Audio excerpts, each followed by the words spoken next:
Welcome back. This is the newly branded The Hard Count instead of NFL Unwrapped. This is your host, Alex, joined by Kristian. Kristian, how are you as you see me stumbling over our new branding? It's all good, dude. I have a huge tongue, so I know I stutter my words too, so not a big deal. But super excited to be the hard count, where we take shots and shit talks all 1.5 hour of this podcast. Alex likes the light stuff. I'm over here drinking wine, and if you ever see my screen go black, it's because I'm just hammering shots of Everclear. Because Alex is a bitch and Oh can't my keep up. God, Everclear, you sick bastard. Yeah, I'm nasty. I heard a rumor in high school that you used to soak tampons in Tito's and go to class. Is that true? I used to hear that your tongue used to go around the boys' locker room and during football. Only if you'd ask nicely. And by the way, I'm drinking a beer because I wanted to give a shout out to our guest this podcast. We got a koozie. We got Garrett from Iowa, and I have his koozie on the stream. How are you, Garrett? Hey, how you guys doing? Yeah, man, it's great to have you, man. As one of the few, I know Moose was on the XFL. I was very heavy on the Wildcats just because they were the hometown team over here. But I'm very glad that there's someone else enthusiastic about the XFL.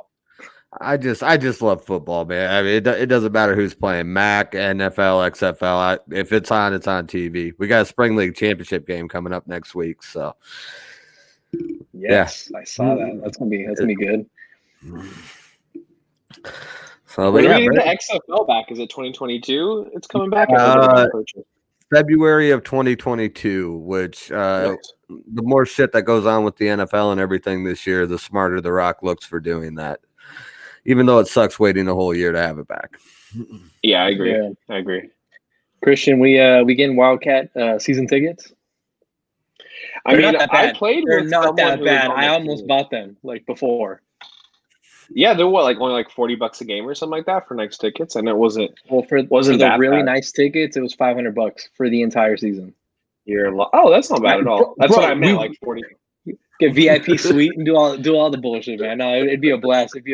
But what's up? No, I miss it though. Oh, looks like Alex is having a little bit of a technical issue. You know, he likes to look at dirty things on his laptop, so that happens from time to time where it bugs out. But I was a huge XFL fan. I was part of that. I can't remember if it was the over, the under, but it hit like the first 8 games of the XFL season. I kept betting it over and over. Hey, sweetheart, get that.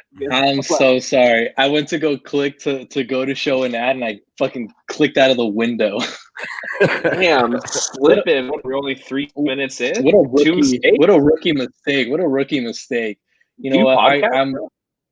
I don't, I guess. I definitely don't podcast, but, you know, I'm feeling a little sore about that. And I'm going to definitely go and use some RX hemp immediately after this to help me feel a little better after this. It's a CBD pain relief cream. Go to rxhemp.com, use our code rxhemp-USN to get 10% off your entire order. For those of you who are getting the gym workout in, whether it be indoor or outdoor, depending on your county guidelines, I highly recommend the Cool Therapy one. I, for one, use it after leg day, and I'm going to be honest with you. It makes me feel refreshed because I have to walk upstairs to get to my office, and it is insane after leg day. So I'm so thankful that I have RX Hemp. Definitely check that out. And then also, huge shout out. I know we got some degenerates on the stream right now with us. We have the mybookie.ag. Use our code USN100 to get 100% matching deposit bonus plus $15 of cash credit as well. Take advantage of the NFL, college basketball, college football. There's so much to bet on, so much to make money on. And your boy was blessed by my bookie as I was lucky enough to win a $55 free credit due to some college football prop, which I believe was Alabama LSU over. That was a slam dunk. And I believe Kristian and I are going to win that $50 credit based on today's game. So shout out to Kristian for tagging me. I got you, man. Cowboys losing and not covering the spread has been a godsend to my gambling accounts this year. So shout out to my bookie also for the specials they ran. I mean, there's no way to predict them, but they had a Black Friday special. They had a Thanksgiving Day special. That kind of had some free play involved. So make sure you get on there. It's not your normal bookie. There was even, I went to the casino the other day. They gave me 25 free spins on the slot machine. I ended up winning like 30 or $40. So It's a really cool app. If you gamble at all, I honestly would suggest it. Pretty cool startup bonus too. And Alex, I got to ask, that leg day workout, it sounds more like 6 hours of intensive Kegels. Would you mind sharing with the people what your leg day routine actually involves and why is it the pink weights at the gym? We can get into that another time. I'll do a little how-to video, how I do the Kegels, how I stare into people's eyes when they walk by. But you know what? Let's just get straight into football. We're going week 13. Garrett, this is not personal. I swear to God. It just so happens that, we're going to talk about the Bears situation. The Bears dropped their 6th straight after starting the season 5-1. Who should be fired? Pace, Nagy, and do you foresee Mitch Trubisky donning a Bears jersey? Go ahead, Garrett. They need to tear it down. The Bears are dead. Winning by 10, manhandling the Detroit Lions after they fire their coach for 3.5 quarters just to piss it down their leg was horrible. Fucking Nagy. I don't know why he's not fired yet. The only hope I have is one of the peripheral guys I follow on Twitter claims to have a source inside the organization that says the president of football operations, Ryan Pace, and Nagy are all done once the season's over. So that gives me a little bit of hope. That's not verified or gospel truth or anything, but there is hope out there. And even coming back to the fumble that basically lost him the game, it was just a horrible play call. You can't really even put that on Trubisky because the offensive line has been horrible all year. And you're inside the 10-yard line and you're going to call a drop back pass when Trubisky is lucky to get 3 seconds to throw on any given play. So it's just terrible play call. It was setting your quarterback up to fail. I personally would like to see the quarterback room torn down. Just draft somebody, find a free agent, and start over.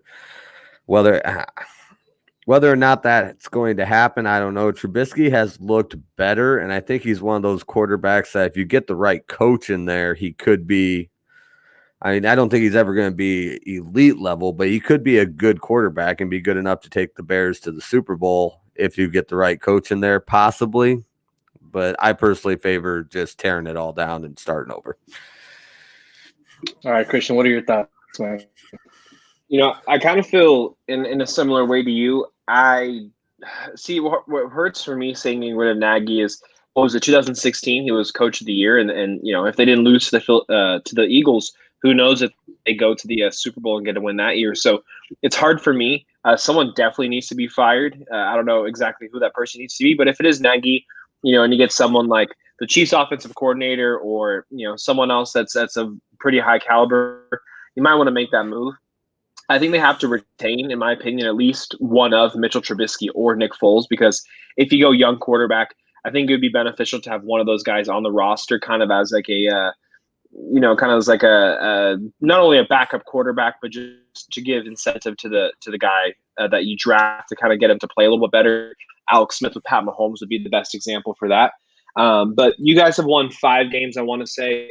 Justin Fields and Trevor Lawrence will probably be off the board, so you're looking at either Trey Lance or I think Zach Wilson from BYU, which wouldn't be a bad haul at all. You know how high I am on Trey Lance. Potentially even Carson Wentz in free agency if the Eagles decide to move off him, via trade or kind of a cut and cap maneuver that way. I know they're owed a lot of dead money on Carson Wentz's contract either way, so not necessarily sure about that. But yeah, you need to build it from the ground up. David Montgomery deserves an offensive line that can actually block for him.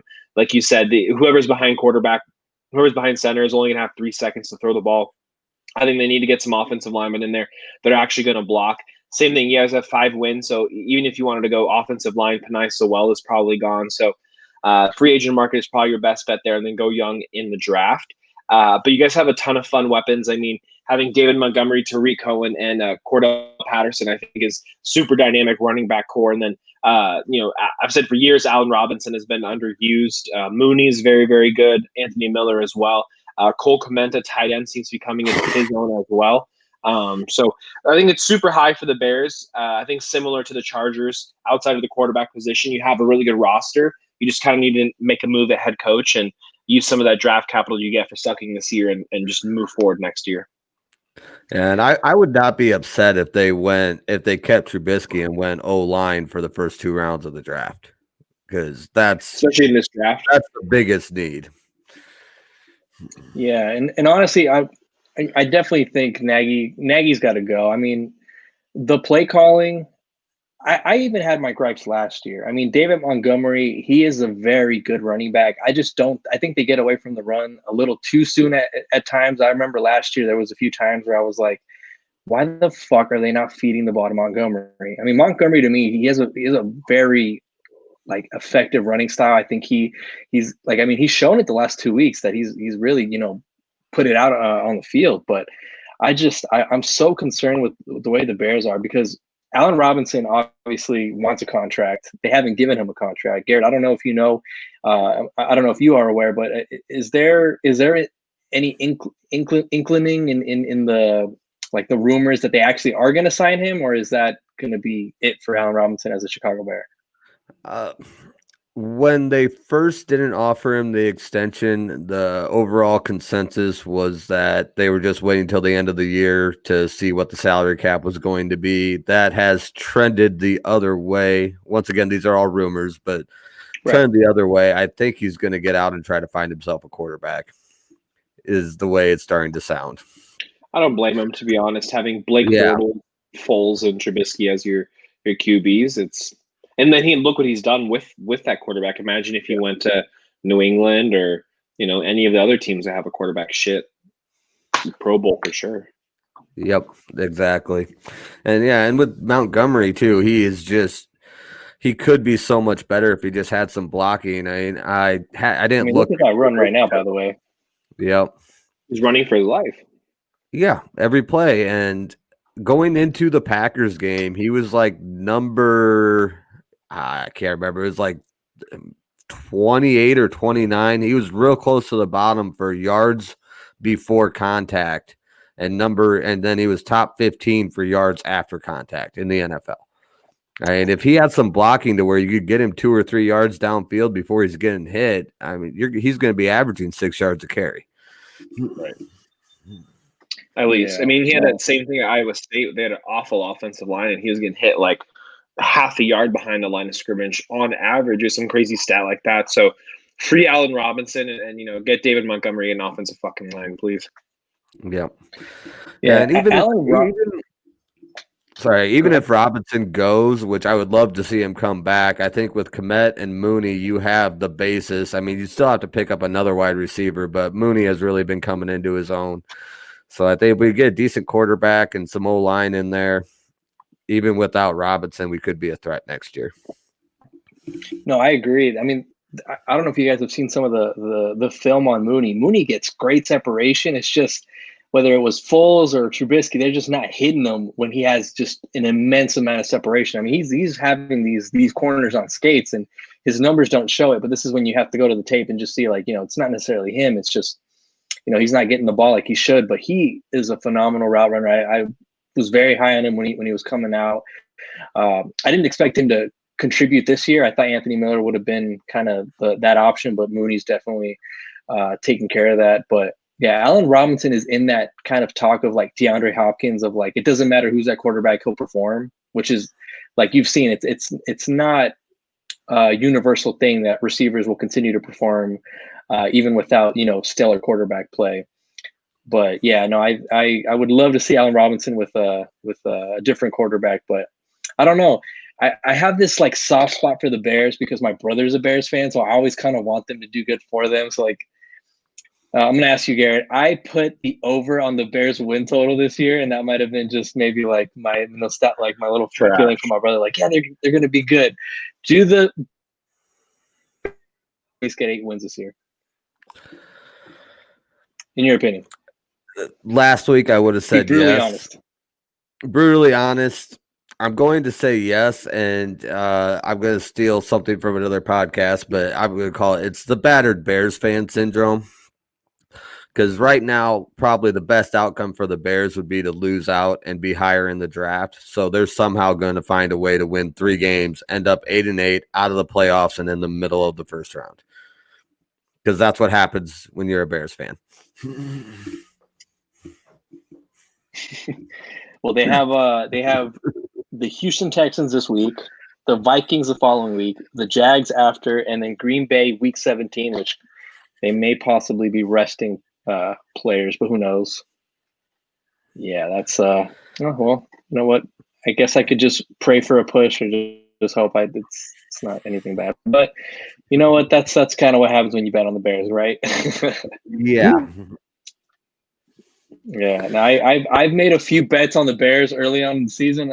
I bet against them, and now that I'm betting for them, they're on this skid, and I'm like, all right, I can't figure it out. You got burned both ways. Yeah, I was doing great betting the Bears the first 6 weeks of the year. Yeah, they do not look like that team early on. It's crazy. But next Kind of like game, your Steelers, huh? We will get there, Kristian. We will get there. You will get to share your sentiments in a second. Next game we have on the docket, it's the Cleveland Browns, Tennessee Titans. That was a game. Let's see. For that game, both teams. Yeah, Kristian actually got that correct on Pick'em. Congratulations. That definitely got you tied for first in Pick'em as well as your Bills pick. Let me give you your flowers while you're listening. I said fuck it. It's all good. I'll take it. I did make fun of you. I wish we would have clipped it just to shit on myself a little harder. But the Browns and Titans, they're both teams that lean on their running game to set their offense up, while having studs at receivers.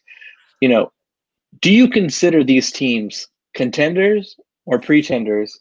And then a bonus question: is Mayfield and Tannehill, are they the answers for quarterback for these two teams? Kristian, go ahead and start us off. I would say they're slightly pretenders. I think each missing a dynamic component to them that makes a true contender. For Tennessee, that's their defense, and that's what you saw this past game. No Jadeveon Clowney, and then basically no one in that backfield. Can't really trade deadline. Was it Josh Jackson or Josh King? I can't remember. But that wasn't the answer for them in the defensive backfield. So regardless of how good their ball control offense is, they're going to suffer when they play against someone like the Chiefs, who can really air the ball out and really go sideline to sideline with you. The Cleveland Browns, while they have a good defense and a really stout offense, I really think it's Baker who is the person that will allow them to get over that hump. I don't think he's a Super Bowl quarterback. To answer your second question, I don't think he is the long-term future. I still think Ryan Tannehill has potential for the Titans, but if there's someone in the second or third round they think has really high potential, they should probably go in the draft and see if either of these guys can kind of groom the next man up. The Browns are kind of shit out of luck in the sense that they spent the number one overall pick on Baker Mayfield. So if they used to go with anyone else, they're going to have to kind of backtrack on what they thought was going to be their future. But they've constructed their offensive line. They've completely rebuilt it, one of the better offensive lines in the NFL, as well as two dynamic running backs, wide receivers galore. If they want to move Odell Beckham Jr., they can, but he's missing from this offense as well. I just have nothing love for each of these teams outside of their quarterbacks, but I still think Ryan Tannehill is on a bigger contract. He's getting paid. Baker's still on his rookie deal. I would still take Ryan Tannehill over Baker Mayfield. Baker will do a game like he scores 4 touchdowns, but I'll take Ryan Tannehill's consistency. GM fantasy perspective, I'm on with Baker Mayfield, but you're gonna lose less sleep having Ryan Tannehill and Derrick Henry as your duo versus Baker, Kareem Hunt, and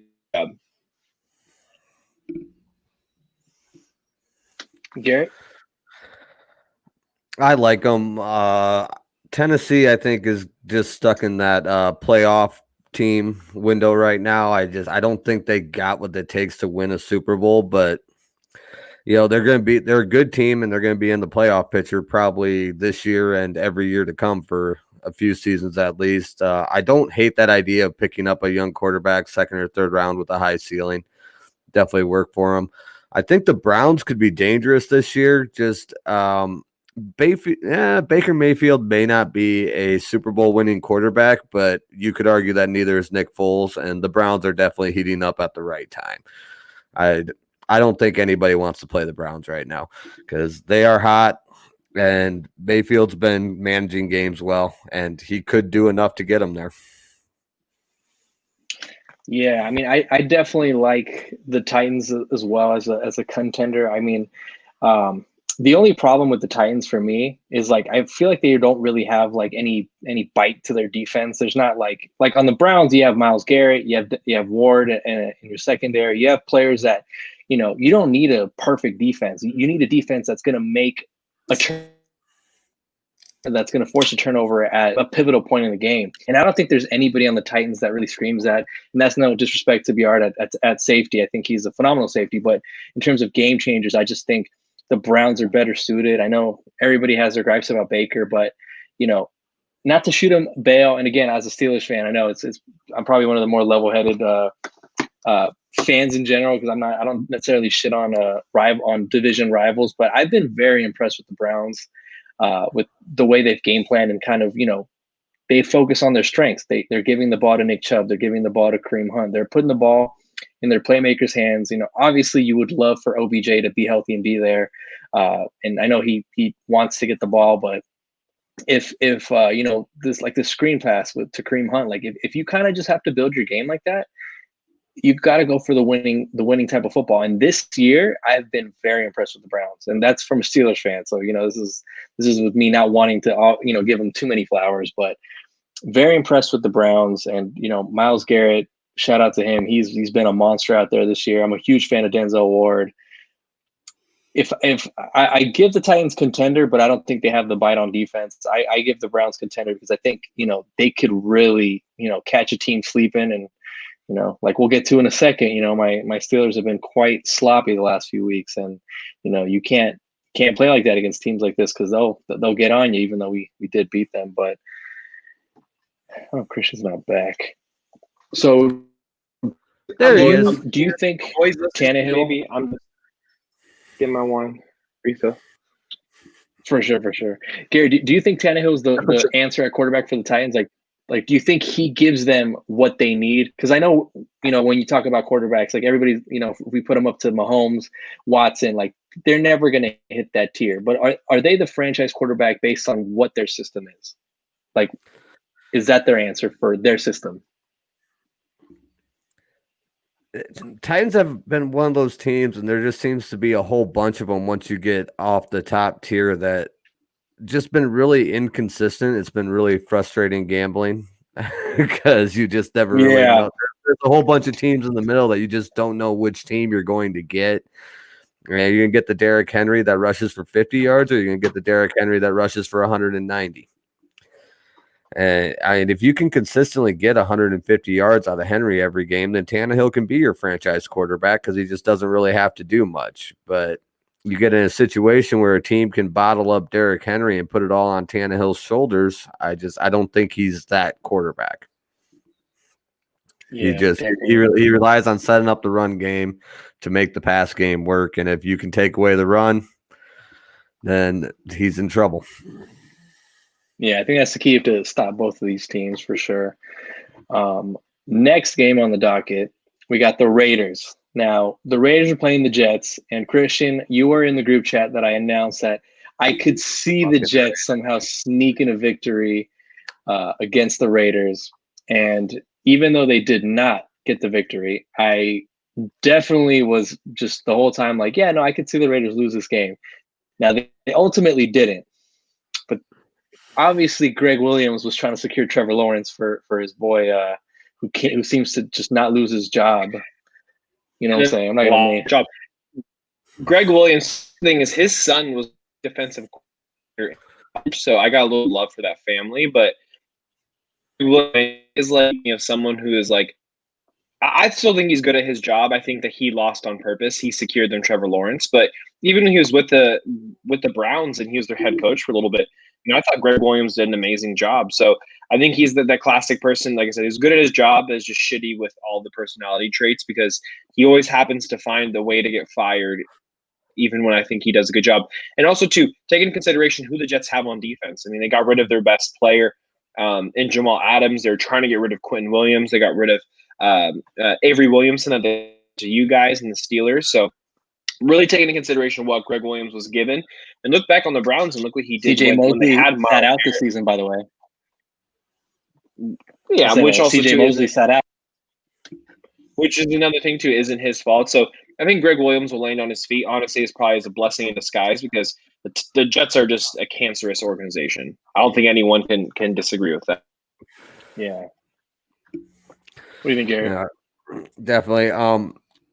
We need to find Derek Carr a shrink so he can get on meds and fix his bipolar disorder. It is just fucking ridiculous. I was on the Sunday night recap after they lost to the Chiefs, and we had a serious talk with among the three of us that Derek Carr deserved to be in the MVP conversation. He probably wasn't going to win it, but after he beat the Chiefs once and then gave them everything that they could handle the second time, everybody was, we were all pretty high on Derek Carr. And then he comes out and has 4 turnovers himself against Atlanta and gets beat, and then barely beats the goddamn Jets. I mean, yeah, I don't really know what's going on there in Oakland. I personally have always liked Carr. I thought they were going to make a Super Bowl run the year he broke his leg, but these last 2 games, the Raiders have a hole, and Carr especially, they just have not looked that good. And yeah, I don't have a whole lot of feeling one way or another on Greg Williams, but it just seems pretty ridiculous that you would call a 0 blitz and leave the fastest receiver on the field in one-on-one coverage in a Hail Mary situation. Unless you were trying to lose. Chestnut checkers. Yeah, I did see a take that way on Twitter that said what actually happened is that William, he called the play, took the fall, got fired, and then Gase swung by Monday morning with a bag full of cash for him. That's hilarious. Because he took the hit. I mean, Gase is only going to be employed, another couple weeks, the end of the season at best. There's no way the Jets think this kind of shit's acceptable. That's just my opinion.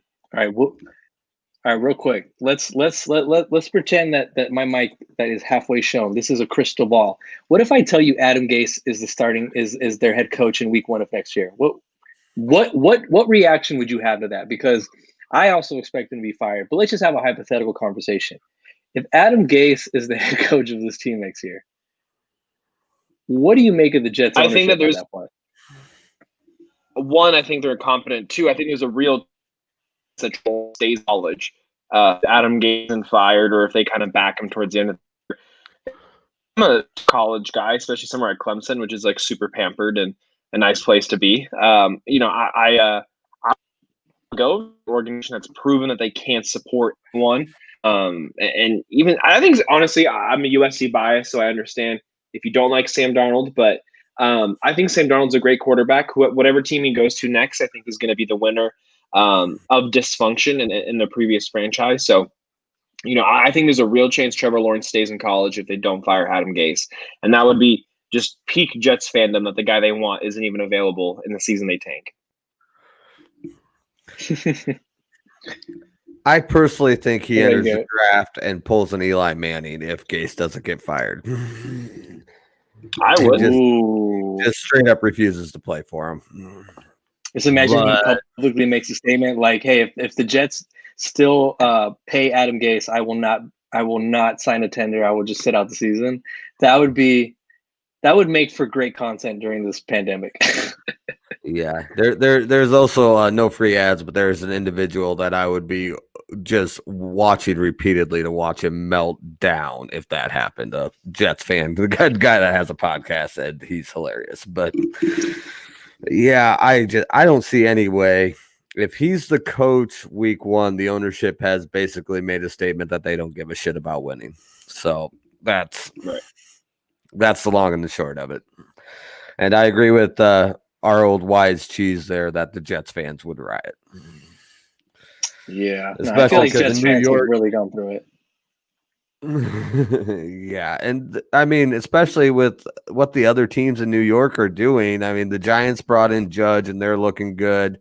The Yankees are the Yankees. The Mets have new ownership, and if the Jets continue to be the goddamn Jets, fans will riot. Yeah, you know what? This is all Mark Sanchez's fault for running into like a lineman's butt. It's all been downhill, man. It's all downhill. Good team under Marky Mark. A little bit. Yeah, Yeah, they took a nice little L against Steelers in the playoffs, and then just everything kind of went awry after that. Because it's the Steeler effect. I'm just kidding. I'm not that fan. I'm not that fan. I'm not a fan. Real quick, continues to be that fan. Shut the fuck up. Darren Waller, now it's tight end for the Raiders. He had a career day. Now that was incredible. No, it was a phenomenal performance, which is crazy because you look at how close this game was, and it's like, damn, if Waller had all that and they barely won, like, damn, that's crazy. But Darren Waller had a phenomenal game. Has he surpassed Mark Andrews as, I guess, the third best tight end? I mean, you could argue number 2 because Kittle hasn't played this year. Darren Waller to me has passed Mark Andrews, and I know Peyton had like a fucking because I was arguing that Andrews was the better tight end than Waller, but I definitely give credit to Waller. He's definitely been a phenomenal target. I thought he was going to get lost in this Raiders offense that looked like they were picking up anybody who had hands. So here comes Perry, 200 yards, 2 touchdowns, a king. Do you guys elevate him? No, Perry. No, he wasn't last year. No, he wasn't. Now, if you keep on saying that, I'm just going to stop showing your comments. Kristian, do you also believe that? And then also, do you think that this is something that is going to be like the new norm? Like he's going to establish himself as a top tight end like that? Or do you think this is just like this year? Because, we always have those tight ends like Eric Ebron and other guys that'll have a great year, but then after that, it's just they don't find the consistency. Where do you see Waller moving forward? I didn't know that you control the comments, and I know that you're an extra hoe because I know you delay my comments on other podcasts that I comment on. So I'll just go right to number 2. Yeah, I think he deserves to be the number 3 tight end. I don't think he surpassed either of Kelsey or Kittle. But Mark Andrews, even when Mark Andrews was 100% healthy, I don't think he was just quite as dynamic as Darren Waller is. Darren Waller is that like dream to get at tight end that's like that basketball player type of build, and kind of plays football that way. This game, I mean, albeit the Jets defense isn't shit, but he made them look silly. And I'm always a big proponent of, football is a what have you done for me lately type business. And Darren Waller has done a whole lot more than Mark Andrews has. So, I keep Mark Andrews up there, but, I would even consider someone like a TJ Hawkinson would be even better than Mark Andrews right now, just from the strict health factor and availability during 2020. So that's where I stand. Shout out to Darren Waller, someone who I wasn't super high on. Same thing that you said, Alex, brought in hands. I thought that he would get lost in the shuffle, but shouts out to him. I mean, Henry Ruggs looks pretty good. They don't have Tyrell Williams. I'm super high on Tyrell. I think he comes back and gives them another component to their offense. But yeah, I think Waller is the true number 1 receiving option in that offense. And until Henry Ruggs puts some weight on or grows up, it's gonna be Carr and Waller for the near future. And then real quick, let me address Perry real quick, Garrett, before you speak. Earlier in the year is when we had the debate. It was like week 4, LOL, you were on an island. Perry, everybody picked the Clippers to win the championship. So don't talk about majority saying stuff because I didn't pick majority of people pick. No, you didn't. You didn't. But I'm saying, like, I hate when people say, well, majority of people think that way. Yeah, well, majority of the people thought that the Steelers were going to win on yesterday and they didn't. So don't say the majority. I think it's a terrible take. But at week 4, I still had a valid take. And unlike some other people, I can actually admit when, things are changing. And I definitely when I was wrong. I think Waller has surpassed Andrews for sure. That's not true. Majority said Lakers. No, last year, mad people were saying Clippers. And if you don't say that, you definitely are a biased Laker fan. The Clippers are the team in LA that people root for if they hate Los Angeles. It's like all the people I hate LA, but they're a Clippers fan. But you know how people were saying that the Clippers were like everybody was leaning Clippers, like players, even talk shows. It was all Clippers. But terrible take. No, I'm not saying you had a terrible take. I said that if you use that, majority of people have the same thought as your take, that's the justification. That's a terrible way to say it. Don't get sensitive, Perry. Anytime you bet on a line that's minus 115 and it still doesn't catch, that's the majority telling you that this is going to happen. Plain and simple. Oh, Matt, definitely. I thought the Lakers were going to win. Perry, I disagree. It was split, but if anything, Lakers are majority. I don't know why you're saying that. Perry, you don't watch TV, so you don't know what people on TV are saying. That was like everybody had a lot of people had the Clippers, and if you want, I can send you a video that shows a fucking montage of people picking the Clippers. I wasn't picking the Clippers, Perry. Don't try to make that argument. All right, Garrett, what is your thoughts on Darren Waller's phenomenal performance and his emergence as a top tight end this year and possibly moving forward? I think you definitely got to put him in the discussion with Hawkinson and Fant. I'm an Iowa guy, but definitely, I think it's Kittle and Kelsey are obviously alone on an island at the top, and Waller just cemented his spot, has right behind them. And I agree with you. Could put Hawkinson in there. I think Fant has shown flashes of brilliance. I just need to get the offense figured out in Denver. But yeah, he's definitely right there, right behind the two. I mean, anytime a tight end can put up 200 yards and yeah, he's got the body type. He runs people over. I like him. No, he's a beast. I agree. Yeah, he's definitely a beast. But yeah, I know that was I was so impressed because like last year, I was one of the people that picked him up in week 1 as like a random pickup because Matthew Berry told me to, and I was like, oh, let me check him out.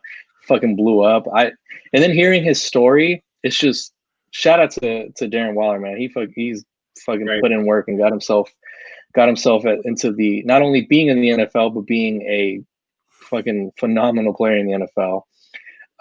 We're gonna go to this 6th-round pick. So even a 6th-round pick being that good at tight end, regardless of the drug stuff, is an accomplishment in and of itself. So, would be a comeback player of the year if someone like Alex Smith wasn't playing.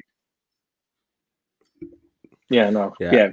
All the Alex flowers Smith to Darren Waller. Comeback player of the year for the next 5 years, or until he retires. And then Perry chimed in, amazing man. Recovered addicts always have that chip on their shoulder. Killer King. Yeah, no. Huge shout out to Darren Waller. Keep it going. Now we're going to Kristian, probably Kristian's new favorite moment because we don't have Cowboys to shit on, so this is a perfect moment for him to shit on me. Steelers' undefeated season comes to an end. We fall short to the Washington football team. Multiple drops. There was some play calling where I was even like, all right, what are we doing?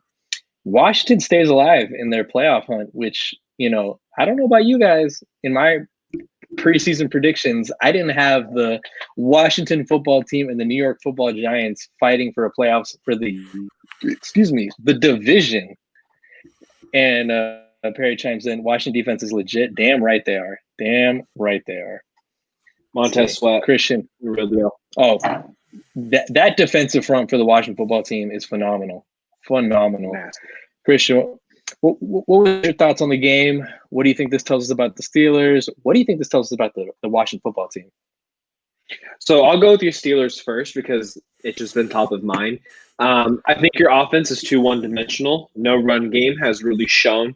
I'll eat my crow on Benny Snell not being the run. I said he was Le'Veon Bell Jr. He definitely hasn't shown that with the opportunity the past couple of weeks that he's gotten. I don't know where you guys finish this year. I don't think you win the Super Bowl. If you do, I'll backtrack and eat shit then. But, I think getting a running back very early in this draft next year is going to be pivotal for you guys going forward. Also, your offensive line is starting to get up there in age, and that's starting to show. But I think your wide receiver core is fine. It's going to be similar to the Dallas Cowboys, where you got a number of guys who could be the number one that week, whether it's Claypool, Washington, Johnson, or even Juju Smith-Schuster, USC guy. So I think you guys are stacked. I really like Eric Ebron too. Not playing Kerryon Johnson over Eric Ebron is why I will not be in the playoffs in our redraft fantasy league. But that is me. I'm the owner. I got to take that L because I want to put in a fucking running back over a tight end because I'm a little biased when it comes to positions of fantasy. But it's okay. I still like the Steelers. I think you guys do well in the playoffs. I do not think you're a Super Bowl contender until you fix this running game. Is it something that you can change during the season? Sure. I think you have enough talent in that running back backfield. I think TJ Watt, the only reason why my Aaron Donald Defensive Player of the Year I'm scared of it is because of TJ Watt. I think he's having a great year. He's definitely better than his brother. Super consistent player. And I love your defense through and through. I love the Redskins defense. I think them going to the playoffs would be really good for them from a morale standpoint. Ron Rivera kind of leading these young guys, leading that young defense to, hey, this is what it feels like to go to the playoffs and prepare. even if there's some shit-ass record. Yeah, they could do better and have a better pick, but I really like the Redskins roster. I think their offense is pretty savvy. Obviously, losing Darius Geis was a big blow, but Antonio Gibson really stepping up in that offense. And say Trey Lance is available for them at 21, they could go with Trey Lance and have Haskins and Alex Smith and kind of have a really cool quarterback room and really develop that North Dakota State kid who he's a redshirt sophomore this year. So Trey Lance behind the comeback player of the year, Dwayne Haskins, a former Ohio State, top guy, and Kyle Allen, who I'm super high on Kyle Allen. He was the former number 1 recruit overall in the nation.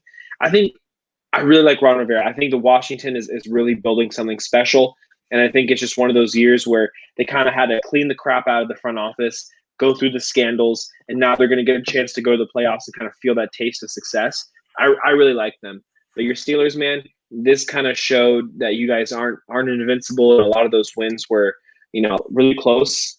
Dallas Cowboys, one of them, game you probably should have lost. But if you guys want to be a Super Bowl team, you had to lose eventually. I don't think you guys even wanted to be the 16-0 undefeated team. Correct me if I'm wrong, Alex. I think it's better to at least lose 1 or 2 games going into the playoffs than it is to go 16-0. But who do you think stops you? That means the Chiefs. I just see a number of teams in your division that are harder than you guys right now.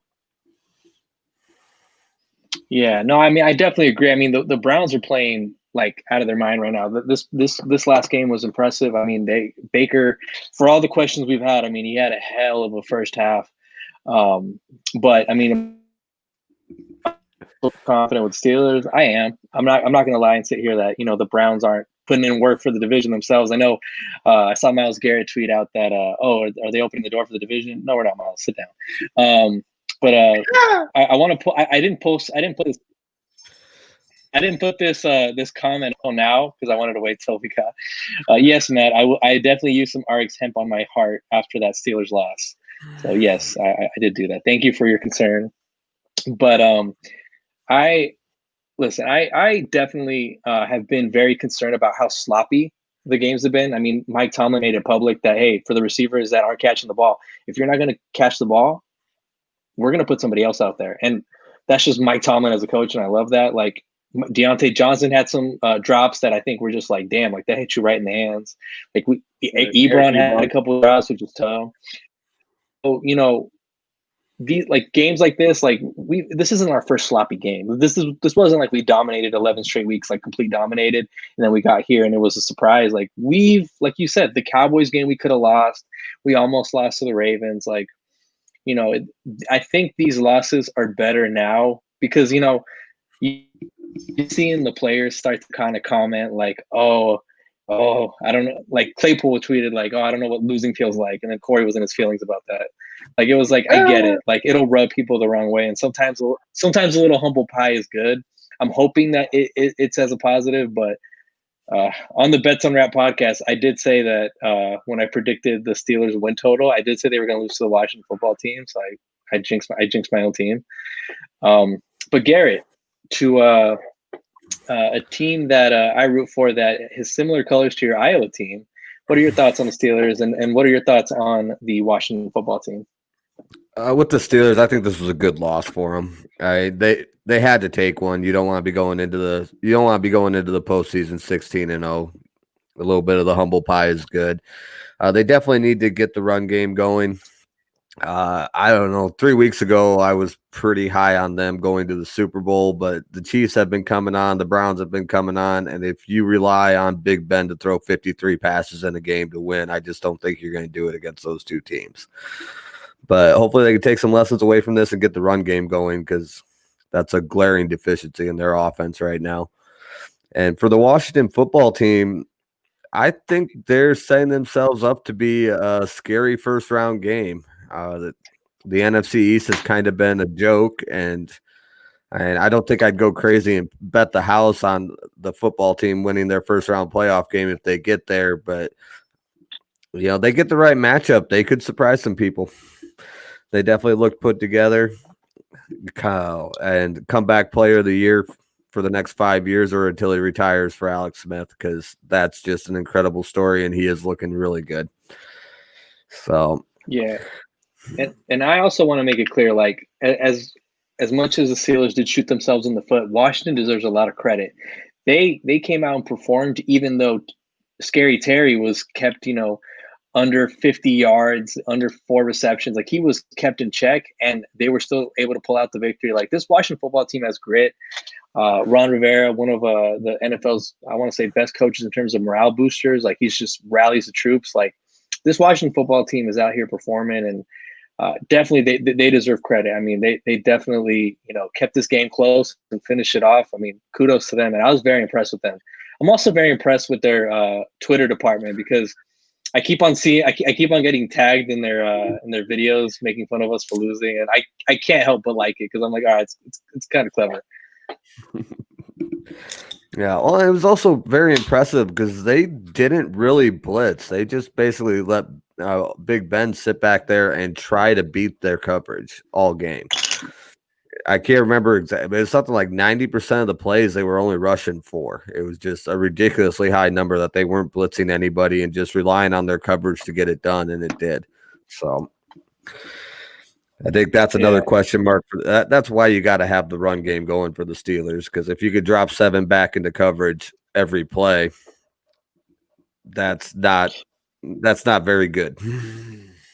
Yeah, over the last 3 games, the Steelers have been in the bottom 3 in terms of rushing, and obviously James Conner had his positive COVID test. He's in quarantine, and Benny Snell hasn't really picked it up, like Kristian said.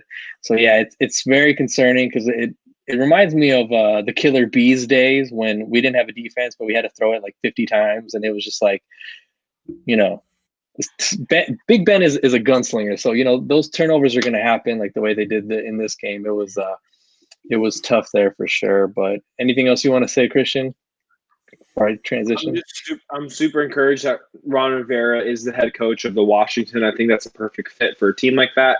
And, I hope James Conner is the answer, because you guys need to get something going in that run game. It's going to help everything else on your offense, and it'll get you back. I'm not going to say you guys aren't a contender right now, because you've only lost 1 game. But if you want to be a true contender, that run game needs to be there come week 19, 20 of the NFL season. Once it starts getting chilly outside. Right. I mean, it's already cold outside, but yeah, like for cold games. Yeah, for Californians, it's probably like hot in other. Real quick, Garrett, what's the temperature where you're at right now? Just curious. Last week it was roughly 64, because I was in Texas, and it was awesome. Up here, we're bouncing down to like 24, 25 overnight, but we're having a pretty mild winter. We're getting up into the 50s during the day, so far it's been fairly mild. It's not bad. I'm waiting for January. We usually have some of those days where it's like -10 on the thermometer and -30, -40 with the wind chill. So I'm loving this 50-degree during the day thing right now. Yeah, that's not Cali. We should be freezing your ass off. That's not horrible, to be honest. I know it could be a lot worse. All right, this next one. Now this took precedence over the original part right here, but we're going to be talking about the Philadelphia Eagles. Not really as much about the game necessarily, but we have a quarterback change. Jalen Hurts been named the starting quarterback for the Eagles against Kristian, the New Orleans Saints. Now, I don't know necessarily what your guys' feelings are. I mean, do you guys think that Jalen Hurts really gives them a boost? Or do you think that it's just going to be the same thing because of the supporting cast? Garrett, what do you think, man? I think it's a desperation move by a coach that wants to keep his job, because similar to the Bears quarterback controversy where you had Trubisky, then Foles, and then back to Trubisky, the quarterback is not the most glaring problem on the team. It's a lot of the same problems the Bears are having this year. They're just not really good offensive line. And then the Eagles also have more problems on the position players than the Bears do. But I really think Doug Peterson is trying to save his job by putting the young quarterback in there and hoping he does something. I don't think he's going to make that big of a difference on the team. What about you, Kristian? Same thing. I've said for weeks that Carson Wentz isn't the problem. You give him a shit offensive line and shit wide receivers, and he goes from being a 4,000-yard passing quarterback to guys under 500 yards at the wide receiver position to this. And 1 year, granted, I think the no offseason probably was pretty big contributing factor to his subpar performance, but I also think it's the supporting cast. Not that I root for Jalen Hurts' demise or for him not to do well, but I just think he's going to do the exact same, if maybe marginally better, because he has some running ability. But this team is shit. Jalen Reagor, of all the wide receivers that have done well this year, for them to get Jalen Reagor, I mean, it's so deflating because they needed wide receiver help probably more than any of the other teams that were drafting wide receiver. And I mean, I'd take Brandon Ayuk, Justin Jefferson, T. Higgins, all guys that were drafted around or after Jalen Reagor. So, I think they have a problem. Doug Peterson's probably going to lose his job. It sucks when a Super Bowl winning coach, gets fired, but he either hasn't adapted with the times or, the entire organization. I mean, they were drafting so well, in the early parts of this decade. All the players the Eagles were drafting were making Pro Bowls. They were like the Dallas Cowboys are like, shit, we have to extend these guys. They were drafting almost too well to fast forward. They win the Super Bowl, and it's like they haven't given a shit about drafting since like 2014-15. So it really shocks me that, Carson Wentz is doing this poorly. But if they let him walk and he goes to somewhere like Indianapolis next year, I think the Colts are going to win the sweepstakes, over dysfunction. Same like if the Steelers were to get Sam Darnold, they'd be the winners of, another franchise just completely sucking and letting a good player go. So, I wish him the best, but I don't think Jalen Hurts really does much of anything as a starting quarterback. I think they go back to Carson Wentz before the year's over. Yeah.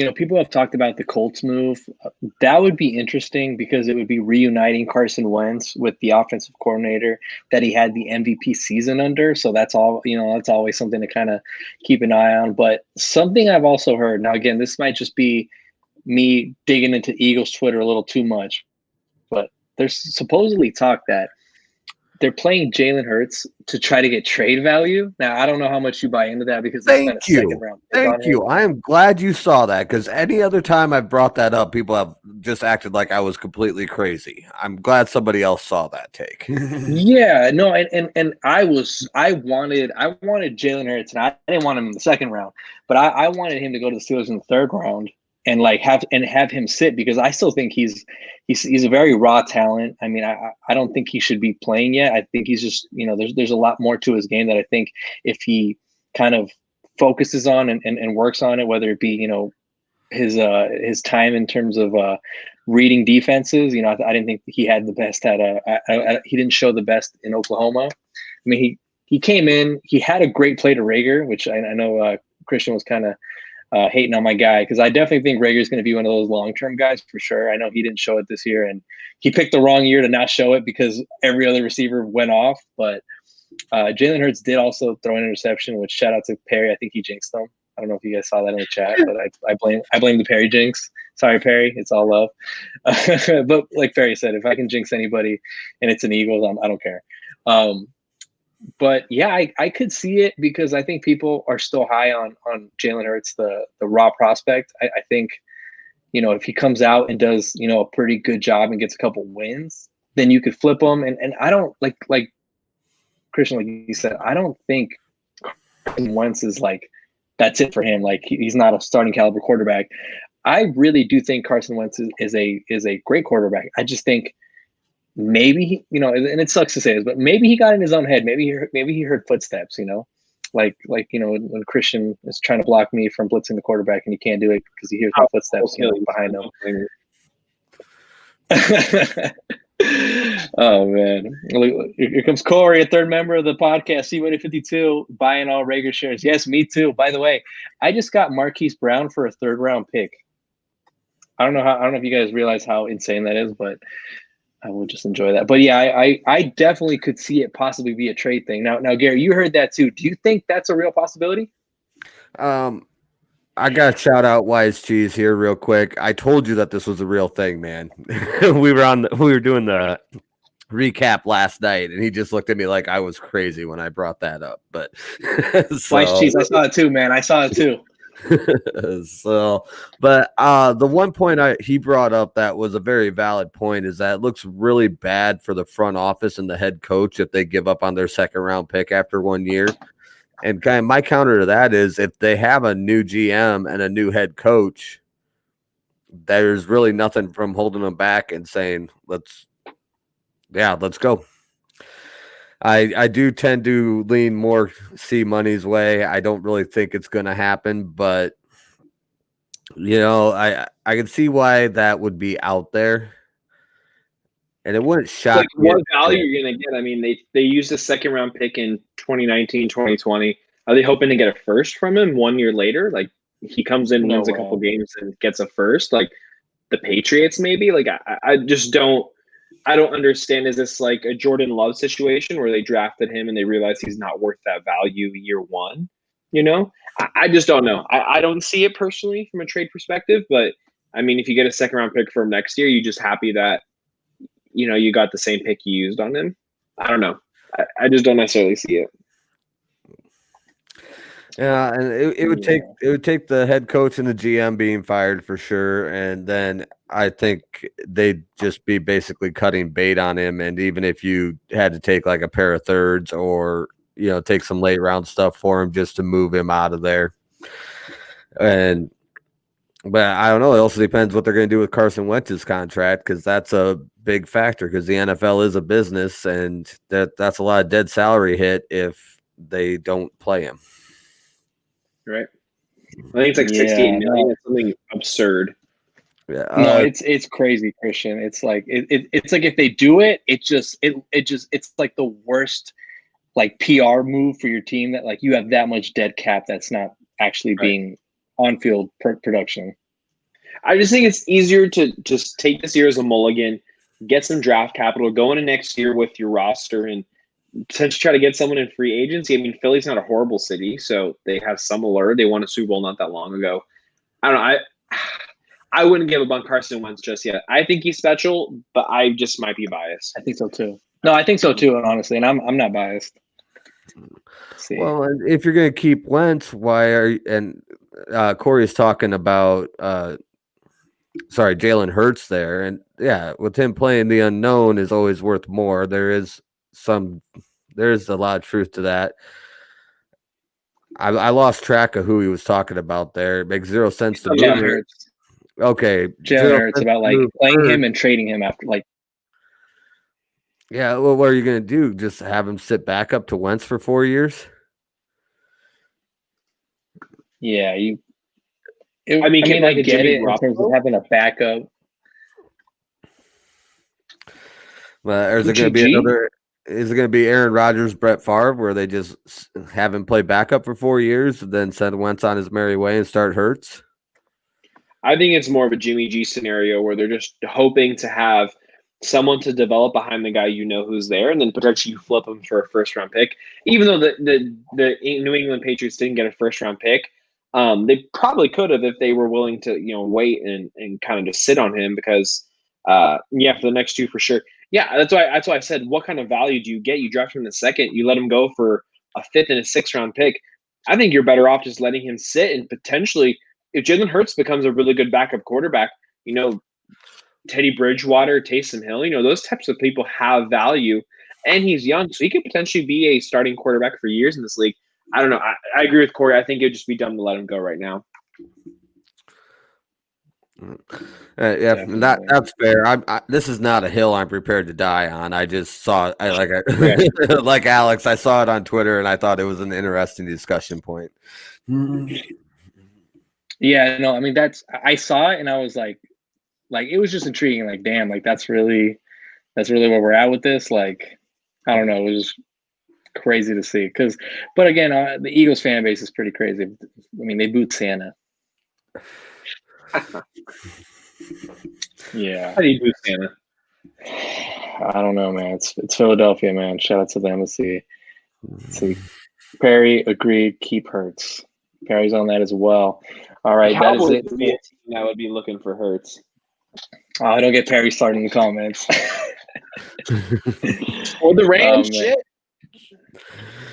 Oh, the Rams? You think the Rams are going to get Jalen Hurts? I mean, for a 5th and a 6th, why the fuck not? I'd be pissed off if he's moved for that and we're not in the competition. How about them Cowboys? Oh, man. Easy money. I think Shout out to the Ravens for covering. I had the game on and my internet got a little sketchy, so I turned it off. It's like Alex at the beginning of the podcast. First of all, Kristian, your internet's the one that's sketchy today. I've been doing bad things, son. Work has slowed down a little bit, so I've been sinning. Yeah. All right. Well, just to let you guys know, in terms of Week 13 pick'em, shout out to Kristian. He tied our best record with 13 wins, 2 losses this week. In terms of percentage, he has the best this year. He ties me and Corey. So the 3 of us have hit 13 wins in 1 week. So very impressive by our staff. You did lead. Corey and I won 11-4 each. You guys are both tied at, I believe, 107.56, and I'm at 106.57. So very close pick'em for Week 13. We're going to keep it going for Week 14. But now we're at Kristian's favorite segment of the week. This is where Corey jumps in and does his Corey's Corner and does a little rant, since he is in Australia and, he's currently at his day job right now. So this is Corey's Corner. Welcome back to Corey's Corner. Back here again. Going to jump right back into the coaching epidemic in the NFL. This happens every time. In the NFL, there are just way too many terrible coaches, and they just get recycled and recycled and recycled. Too many guys that don't pay attention to their teams, too many guys that are stuck in their old ways, their schemes, things like that. The coaches that adapt and change their schemes up are the teams that make a difference and actually win games. You don't have to look any farther than teams like the Giants. Like, how are the Giants winning games compared to a team like the Eagles? There's no rhyme or reason for it. The Eagles are far more talented, yet they are not getting it done, and it routinely happens over and over again. Like, what are the Eagles doing? If they don't run the ball enough to help Carson Wentz out in any means necessary, they think Jalen Hurts is going to be the answer. It's not. I mean, look at Kingsbury. That offense has been not great all year due to the fact that, he runs what he runs. He doesn't run scheme specific, dependent on the teams that they play. You think Josh McDaniels is happy trotting out Cam out there and throwing 12 balls a game? You think that's what he wants to do? No, but that's the best way for them to win. So, that being said, what are your guys' opinions on the coaches in the NFL sticking to their guns and running, what their scheme tells them to run because that's how they feel and that's what makes them feel good inside? Or do you go with coaches that, adapt their game plans to their specific opponent? Really like to get your guys' opinion. I really appreciate you guys having me on the show in this way. And talk to you guys soon. See ya. Bye. That is Corey's Corner. So before you gentlemen speak, I want to show you a graphic. So he was talking about Kingsbury and how his lack of creativity. This is actually the route tree for DeAndre Hopkins over the last few weeks. So against the Rams, 8 receptions, 52 yards, 1 touchdown. But as you can tell, there really wasn't much of, moving him around or trying to kind of put him in different positions to try to get a mismatch. It's all pretty much like, we're going to put him out on this side. He's going to be right here. If you beat him, you beat him, but this is how we're going to run it, as well as, like you said, and I agree, the Eagles' usage of Miles Sanders to me is fucking disgusting. The fact that before last week, his snap percentage was going down each week, but yet he was higher in terms of yards per carry. Like, why don't you feed your fucking beast the rock? Like, Miles Sanders is a phenomenal running back. Give him the ball. Help Wentz out. I don't know. It's just that Kingsbury, Kristian, man. Kingsbury's in your division, man. What do you feel about after seeing that graphic, knowing that DeAndre Hopkins is always going to be on the left side and that Jalen Ramsey is going to be on him like butter on a biscuit? Honestly, I like Cliff Kingsbury. And as I'm being biased as a Rams fan, like, oh, he should get like him. Like, sometimes, things like that where you show his route tree, it doesn't always necessarily tell the whole story. I think that the offensive woes aren't necessarily his fault. I think they have a lot of firepower on the edges, and they're not making much happen, between the tackles. I like Chase Edmonds. I think Chase Edmonds should get more of a shot at running back over Kenyon Drake, but I think they need a bigger body back to kind of use a change of pace type approach on that offense, as well as getting some offensive linemen who are better at blocking. So, yeah, you can show me the whole wide receiver tree. I honestly like the idea of having, DeAndre Hopkins on the left side by himself, because they run a lot of right side concepts where you have Christian Kirk, Isabella, and, some of those other guys, Fitzpatrick on the right side. And, DeAndre Hopkins either gets a one-on-one on the left side, or, you commit the cornerback and the free safety. So it's kind of a damned if you do, damned if you don't, because if you commit the two guys, then you have three cats on the right side who can run a really efficient route tree, and they'll be one man down. So, I think he's using DeAndre Hopkins in a way that's kind of helping everyone else, and it's not helping DeAndre Hopkins fantasy owners. But I honestly think the Cliff Kingsbury slander isn't all needed. I think that their defense needs to get reorganized, get an offensive line. But I'm really happy with what Arizona's doing. I think there's a lot of other coaches in the NFL, Anthony Lynn, Nagy, Matt Patricia's already been fired, Adam Gase, who should be fired. I think there's a lot of people who deserve, Zach Taylor, even from the Bengals, before you get to Cliff Kingsbury. But that route tree is a little bit alarming. But I think there is some context to that left side of the field. It's either a one-on-one, which DeAndre Hopkins kills it at, or it's a two-on-one with guys on the right side of the field at a disadvantage. So just consider that when you're evaluating that piece of information that you put up there, Alex. Oh, Alex, again, sloppy, bro. What's going on with you today? I'm trying to put in Corey's late picks into the spreadsheet. So my bad.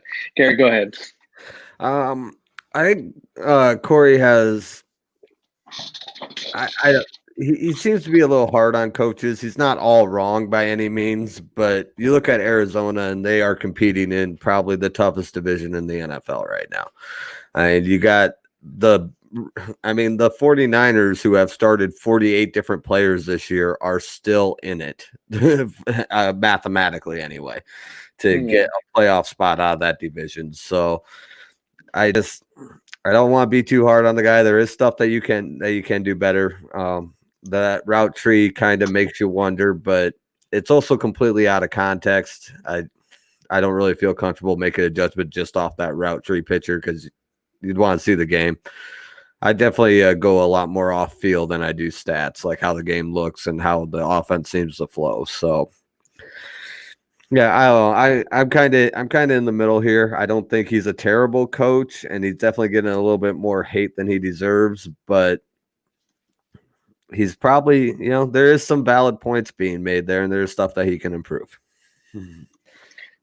All right. Do you guys think that Anthony Lynn, coach for the Chargers, should he be the coach next year? No. I've defended him in earlier podcasts, but when I really watch the Chargers games, when they're put on my in-network slots for Los Angeles, it's just too many things where a coach should make a better decision, whether it's calling a timeout, choosing to go a different course of action. Like, there's a bare minimum for me, and unfortunately Anthony Lynn is just not making those calls. I do think he is a great leader of young men. If he wanted to go to college, I think he'd be very successful there. If he wants to go back to a coordinator role, I think he would be also very effective there. It's just, as a head coach, he hasn't shown the ability to do the correct, just even calling timeouts and challenges. Like, that's a metric for coaches where it's like, you can debate the X's and O's, but that kind of stuff, it's like you need to have that down. He just doesn't have it. I think it's one of those things, like I said, he's a great guy. They're having a hard time letting him go. It's one of those things where, their season's pretty much already done. They've lost so many close games. I think you just keep him there to the end of the season, and then you let him go with all respect. Give him the best opportunity to get a job elsewhere. That's just how gentlemen do business, especially in circumstances like this. And Anthony Lynn, all the things he's done wrong, is a complete gentleman, and you should handle that situation accordingly. That's just my opinion. I know people don't like Anthony Lynn, but I think it's time. He's shown us all that he can do. By the way, Matt has been at my neck this entire podcast. He said, "Come on, Alex. Ever since the Steelers lost, you've been a tad bit sloppy." Yeah, man, it's rubbing off on me a little bit, man. I'm sorry. I'll make sure I'm more up to my standard next week. But Garrett, what are your thoughts on Anthony Lynn? Should he be the coach next year? I personally don't think he should be. Interesting statement came out of the Chargers organization that they weren't going to make any decisions now, and they would reevaluate at the end of the year and evaluate his entire body of work, not just this last season. That kind of feels to me like they're hinting at him getting another year, which I don't think is the correct decision. But yeah, it's definitely going to be one to watch because he has potential. I mean, he took him to 12-4 that one. He had a 12-4 season, but he's definitely fallen off the last two and is just not producing. And like you said, with like Kristian said, with the coaching metrics, I mean, that's measurable stuff that you can point to him getting wrong. So I don't think he should be. I just kind of wonder with the signals coming from the Chargers organization, I would not be surprised to see him get one more year. But that seat's going to be hot if he does. Especially how Justin Herbert's been playing, there's no excuse. There's no excuse for them to win. Do not waste that man's prime years, man. Justin Herbert, man, I am so sorry. I was wrong about you. I'm going to say that every chance I get. I was wrong. Unless next year you're trash, then we're going to have a different conversation. But I'm wrong right now. All right, guys. We're now at week 14 pick'em. Now, Garrett, our guest best record and now our host best record is 13 victories.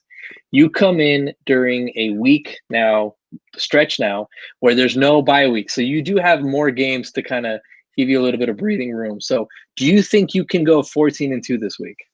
I'm about due. Either like week 3 or week 4, I was 11 out of 12 and missed a massive parlay because the Cowboys shit the bed against the Browns when they still had Dak. So you lost the parlay with the Cowboys too? Oh man, I missed out on $1,200. I bet $1,200, man. I mean, not bet. I would have won $1,200, which is really painful to lose on that last leg. Yeah, I had a 12-legger with the just picked all money line games, and it would have paid out like $7,300 or something stupid on a $10 bet, and I got 11 out of 12 right. Oh man, I definitely cried. And by the way, I should have been drinking Kristian's Kool-Aid from the panel and bet on the Rams instead of the Cowboys because I would have actually won the money because it was the Rams Cowboys week 1 where I lost that 12-man parlay, that 12-leg parlay. So, Kristian, I apologize as you've heard me, as you've heard me in recent in the podcast following that. I drowned myself in the Kool-Aid from the Ramley get together. So I've definitely been talking highly of the Rams. Now, Corey, just so you know, it's time for pick'em, and you know what Thursday Night Football is. Corey, let's go, bitch! We're gonna fan. Kristian obviously is a Rams fan. Thursday Night Football week. Thursday Night Football. We got the New England Patriots, the Los Angeles Rams. Corey has the Patriots. I have the Rams. Garrett, who you got? I'm gonna take the Rams there just because the Patriots are always surprising. But I don't think you can beat a team like the Rams with the production that Cam has been putting out. I mean, he had what 69 yards passing last game. Trash. Jalen Ramsey. I thought it was a very nice number. Kristian, who do you have and why is it the Patriots?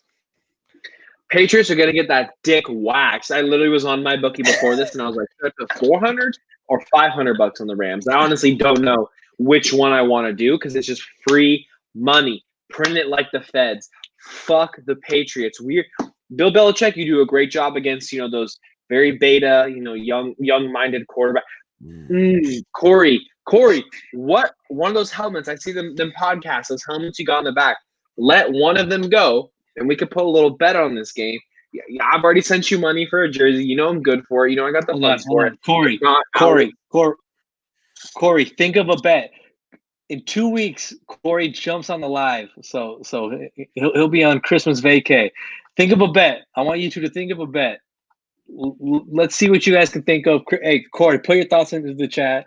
Matt said last time he went up against Bill, he only scored 3 points. Ooh. Didn't you go up against the Tampa Bay Buccaneers, who suck a lot of dick this year, and put up 10 points? They put up 38. And then my Rams came in up here and told you what's the real deal. So it's all good, Kristian, Matt. 3 points. I don't give a fuck because we beat the Saints. And I went to school in Louisiana, and I literally put my whole paycheck, everything I had into them being the Saints, and they beat them. So I don't care. We lost to the Patriots. I would rather lose to them than anyone else. So it's all good. And praise Cam Newton. I love Cam Newton. I think he's a great guy, but he ain't got shit against fuck Brady. Whoa. I didn't see this coming. Hey, you want to buy me a Cam jersey? That would be great, because whatever is going to happen, the Rams are going to win. It's just a non-starter for me. You don't have Tom Brady. You have Cam Newton. I have Jalen Ramsey now. And I got this guy, 99, Aaron Donald. He's nasty. He is nasty. Corey, honest to God, I don't think you're ready for it. Cam's fast, but Aaron Donald's faster.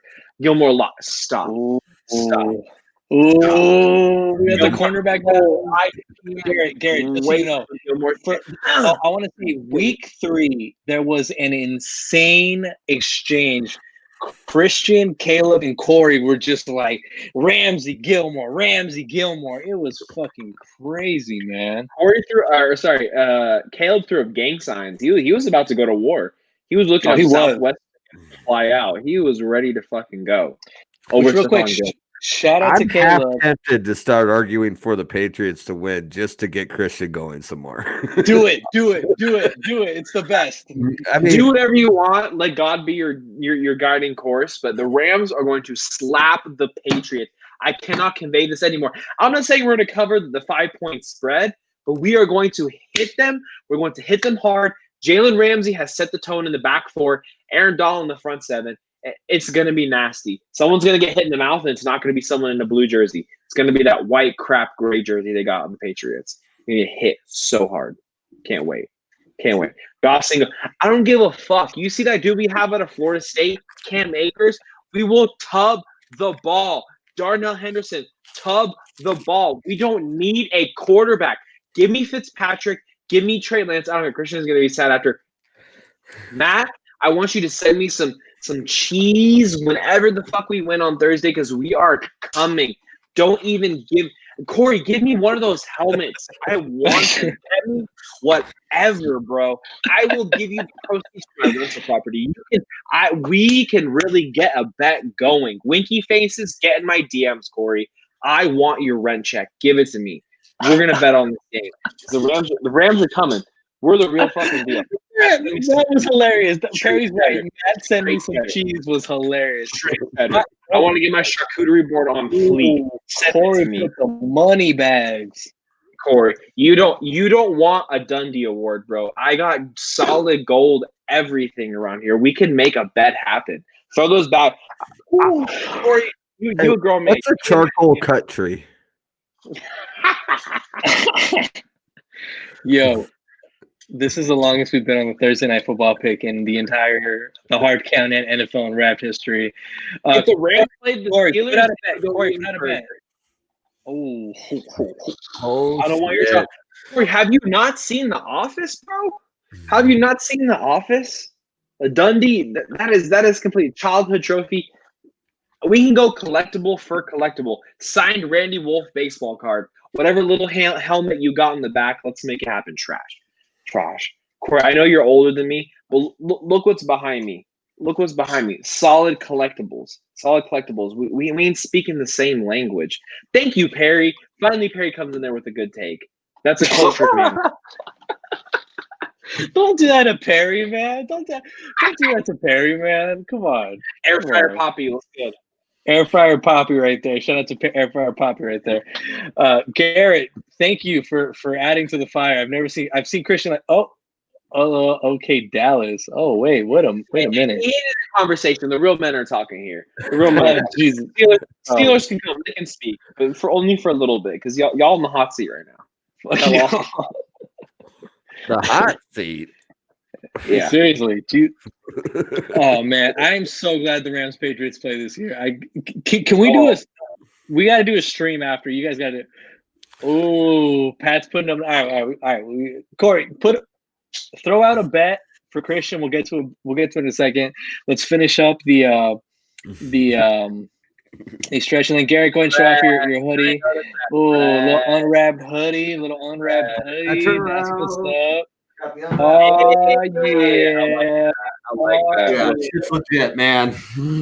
By the way, everybody, go ahead and go to Teespring, type in Unwrapped Sports, and you type in support to get 15% off your purchase. Shout out to Perry Aston USN on Twitter I don't know if that's what his Twitter is, but Perry Aston for giving out that promo. And then Matt agrees with Corey. Pats are going to kill it on Thursday. Rams don't want the smoke. Let's not get Kristian any more. Give it to me. I will roll it up and smoke it, bitch. I want all of it. Give it to me. Any form. I want to see Cam just stiff arm the shit out of Donald once, at least once. That'd be just be. Is that even possible? If he did that, would not the fabric of every dimension just tear? Yo, Matt's throwing you smoke, bro. What are you gonna say? He just said Gilmore over Ramsey. He's a Green Bay fan. He couldn't know a good DB from his fucking ass from his toe. I don't care. What? No. All right. Let's reel it back in. We'll react to comments. We'll react to comments as they come. Here, Corey, Facts, Gilly Locks, Jair Alexander. He put Jade. Great. He's good. No, Jair Alexander's a fucking beast. Don't get it twisted. Future all-pro, but I got the cornerback in the league. Sunday morning football on the West Coast or afternoon football on the East Coast. We have the Kansas City Chiefs, Miami Dolphins. Corey's got the Chiefs. I got the Chiefs. Kristian, who you got? Chiefs all the way. Dolphins are struggling. Garrett? Chiefs all day. Yeah, that's one of the easier ones this week, I'm assuming. Next game, we have the Dallas Cowboys, Cincinnati Bengals. Perry, you better enjoy this because I'm going with the Cowboys. So is Corey. Kristian, who you got? Wow. It's two teams that don't want to win. It's going to be the Tank Bowl. But give me the Dallas Cowboys. The first-year head coach. Actually, you know what? I'm going to flip this real quick. Give me the Bengals over the Cowboys. I think Zach Taylor's going to fight for his life. I had a sudden change in mind. Alexander will one day be better than Ramsey. You know what? If Ramsey gets shot in the leg or ran over by a car, you're surely right. But give me the Bengals this week. I wanted to pick the Cowboys, but then my better sense kicked in, and I got to go with the Bengals this week. Give me the Bengals, upset win. Cowboys think they're going to get Panay so well, but Bengals get the win, and they get the offensive lineman. And then, Garrett, who you got, man? I got to go Dallas. Just Burrow's out, and that was the best thing the Bengals had going for them. Yes, and then in the chat, Matt just said, what would happen if the Cowboys lose to the Bengals? And then Corey chimed in, if Mixon is back, Dallas is in trouble. Hold on to that real quick. Titans, Jaguars. Corey has the Titans. I have the Titans. Garrett, who you got? Titans. Kristian? Titans, baby. Yeah, it's hard to not go with the Titans with that man behind them. Arizona Cardinals, New York Football Giants. Corey has the Giants. I have the Cardinals. Kristian, who you got? Give me the Cardinals. They are still going to fight for this position. If the Rams flinch, there's a good chance that the Cardinals could be in the playoffs. Give me the Cardinals. Garrett? I got to go Cardinals. I have more faith in Kyler Murray than I do the Giants organization. All right, next game, we have the Houston Texans going against the Chicago Bears. Corey's got the Texans. I have the Texans. Kristian, who you got? I'm going to follow what Garrett said, and the Bears are going to jinx themselves out of a good draft pick. I think the Bears is a game that they drop. Give me the or they drop in terms of a win. The Bears are going to win this week. Fuck up the draft position. Garrett? Even though, hold on, real quick. Texans, Chad Hansen for the Texans last week, 6 receptions, 101 yards. My teammate from high school, Will Fuller, fuck you, bitch, for taking steroids and fucking up my season. But shout out to my boy steroids. Come on. Whatever the hell he did, he's not in the game anymore. But Chad Hansen from the practice squad, a dude who was drafted by the Jets. He went to the protein bar that you run, first of all.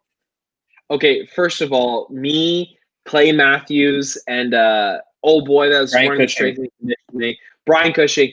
What we do in our off time is between us, and what we sell outside of real estate is between us. So, Alex, shut the fuck up. But I just want to shout out my boy, Chad Hansen. That was amazing. Career day. I think the Texans keep him going forward. Get me a helmet. Corey, Corey, I know you hate me, but hit my DMs. We could really do some business. You want some stuff? Hit me. Let's go. I'm done with it. I'm done with all this. The other way.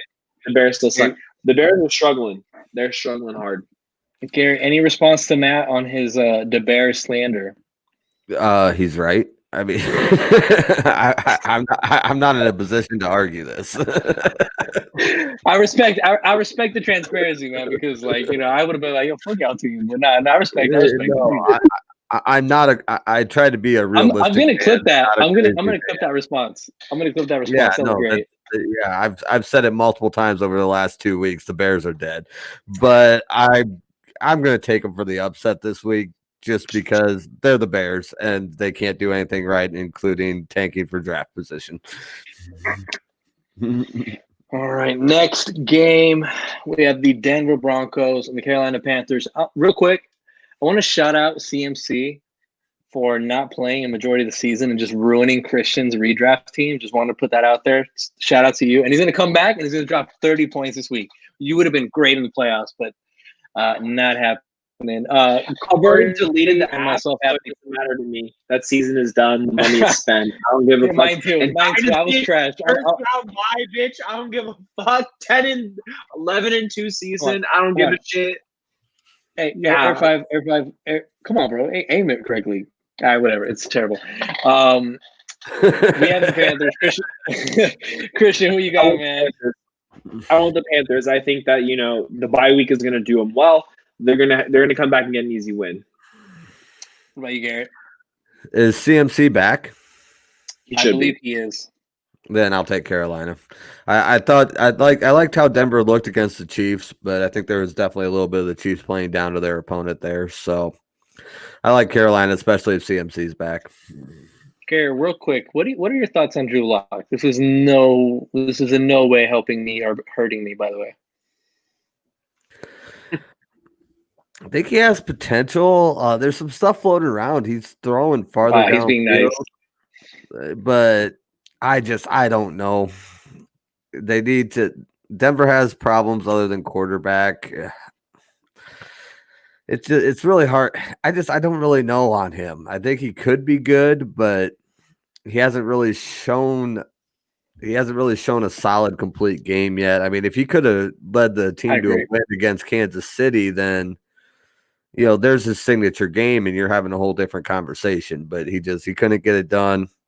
Yeah, and he shows flashes of brilliance, and we'll have to see. I think he's going to be around for a while, just because he keeps showing potential. So he's definitely going to be around for a while. But I don't know if he's the guy.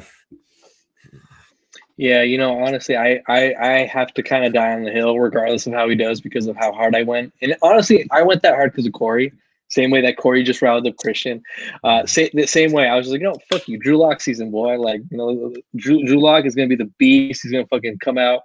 And I thought he would. But, he's had moments in games, but he hasn't had that complete game yet. And so far, Corey, you are correct. It's not Drew Lock season yet. So kudos to you for proving me wrong. Garrett, just so you know, he named his fantasy team in one of our leagues. Drew Lock sucks. Just to spite me. Yeah, that's Corey. Love you, Corey. By the way, for those of you at home, Corey, I will be flying out to Perth once U.S. passports are valuable again, and I'm going to play 21 with Corey, and we're going to do a live bet. I'm going to somehow convince my bookie to do. Are you cold props? Huh? Are you cold to basketball? Oh, I'm not cold. I'm in football. I'll go out there and I'll put it up. But for basketball, I'm just doing it. I at least made the JV team in high school because if we're trying to play 1-on-1, Alex, I'll play for your hat real quick. I'll give you that crossover for my hat. I'm not as confident in basketball as I am in football. Football, it's another thing. Like Kristian, if you were like a corner, like I'd be like, all right, let's go 1-on-1. Let's just go fucking go at it. Fuck that. I block for a living. Fuck that shit. Well, you know what I'm saying. No, I'm just doing it. That'd be a fun stream to watch me against a 6'8" semi-professional athlete. No, fuck that, Corey. You're a professional athlete. Don't call yourself semi-pro. Corey's 6'8"? Yeah. Oh shit. Yeah, Corey's 6'8", bro. You better watch your back, Kristian. All right, fuck. What the hell, homie? The fuck? I know that. Just look completely off the rails anyway, Alex. If you were dropped in to start for the Denver Broncos the week that they had everybody out, what's the over-under on completed passes? 2. Fuck you, Kristian. Come on, man. Yeah, well, you haven't seen it, so you can't. You don't have. You're just basing it off like whatever. But no, I think I have like. I'm basing you off the regular dude who hasn't played football in a while. Yeah, no, seriously. No, I would definitely have little 4-piece, little 4-piece. I'm telling you, down the running back and get pick 6. Shut the fuck up. Oh man. Oh wait, are you saying quarterback or receiver? Quarterback. How many passes would you if you had to fill in? Talking about receiver. I was talking about. If you had to, I misheard you. Yeah, playing the who'd they play? The Denver Saints situation where their entire quarterback room was benched and you had to step in and play quarterback. What's the over under passes you would complete? I would just tell Melvin Gordon and Philip Lindsay and be like, let's run a wishbone and y'all just run to the sides and whatever side I'm not being attacked, I'm just gonna dump it off. Like this is gonna be my whole thing. Yeah, no, Corey would body Perry. I bet every dollar in my existence that I would put up 21 unconsecutive points against you in a game of 21. I would not let you get the ball back. I would score. I would throw it off the backboard, power dribble, and I would dunk it on you. That is, Corey's a professional.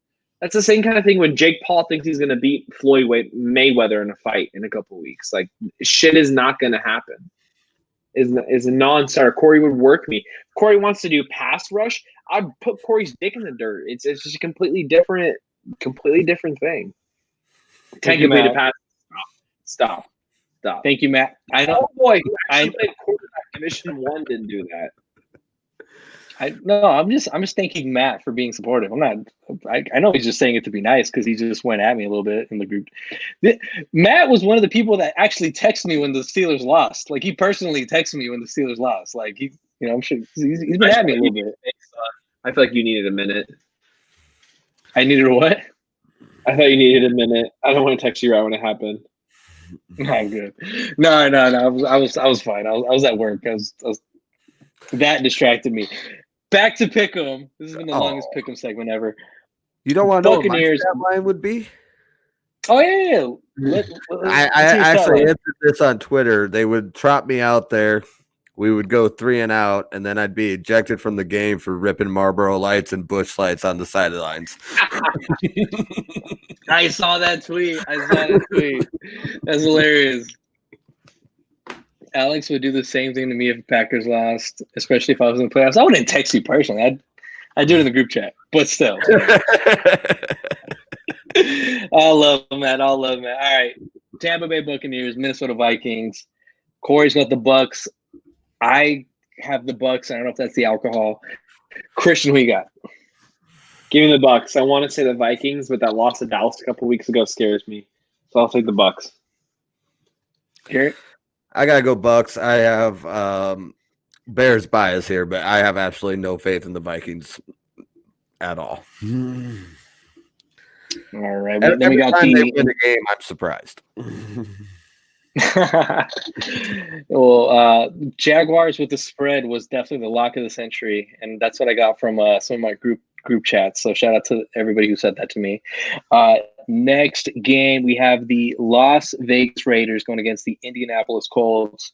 Corey is rolling with the Raiders. I am rolling with the Colts. Garrett, who you got? I like Raiders. Carr is due to switch personalities again. So have another good game. So yeah, give the Raiders. Give me the Colts. I just think their defense will give too many problems to the Raiders' offense. Give me the Colts. All right.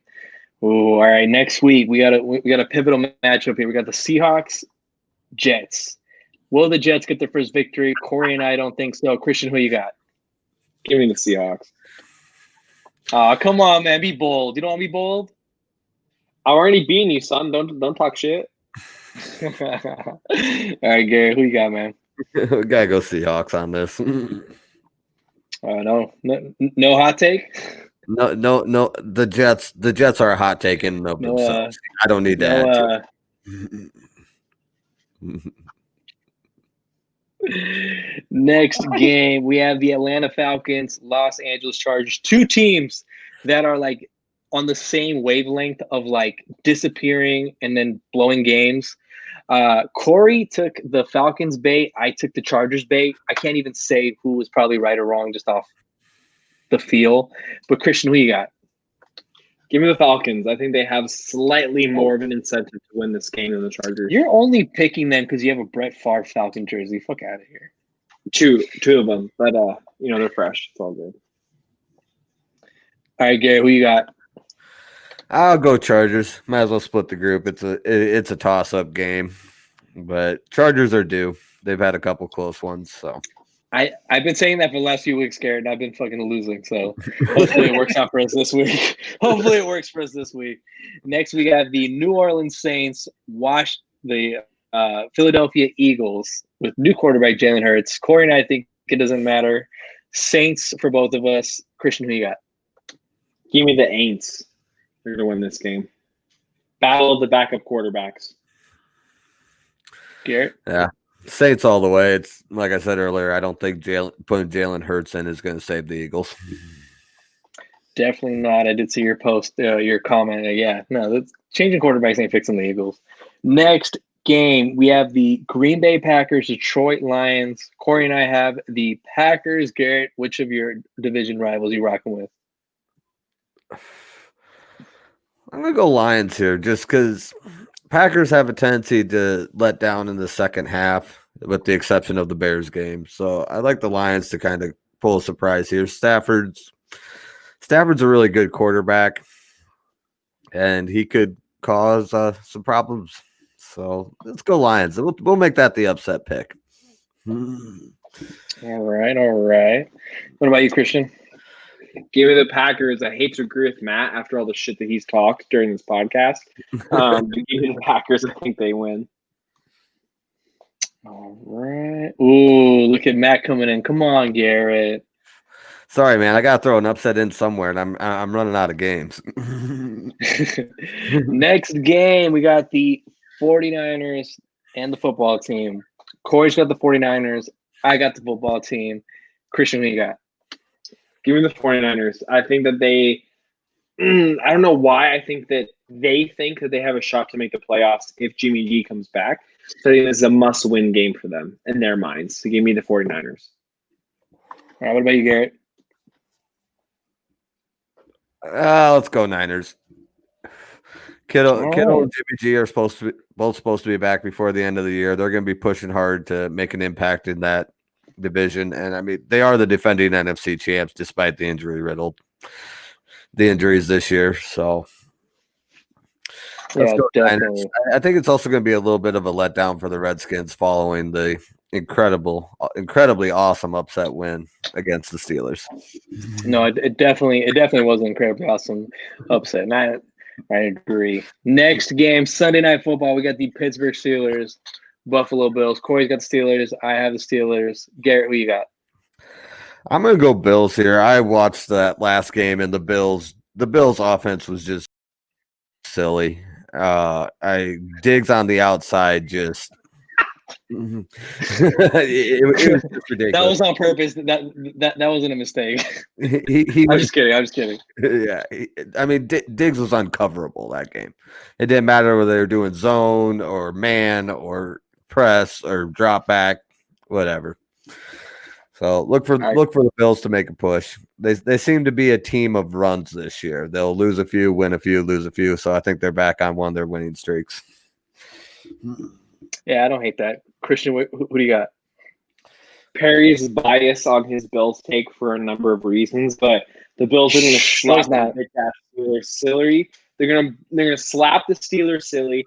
It's going to be awful. You guys lost to the Washington. You're going to lose to the Bills. The tailspin is only starting to form right now. So give me the Bills, and it's not even going to be close. They're going to wax you guys, 38-17. I will be in your group chat. I will be in the group chat between you and Perry. Bet. Right. I won't take that point spread, but I'll definitely take the over in this game. Alex gonna crank the car. Come on, man. Come on, man. And the AFC North battle continues. We have the Baltimore Ravens and Cleveland Browns for Monday Night Football. Corey's got the Ravens. I got the Ravens, surprising the Browns. Kristian, who you got? Give me the Browns. I think they're the hotter team right now. I think the Ravens they're spinning. Even though I didn't see the last bit of the game today, but I think they should have been. But a team of their caliber should beat the Dallas Cowboys by 50. That's just my opinion. Give me the Browns. Garrett? Give me the Browns. They're hot. The Ravens are not. So yeah, give me the Browns all day.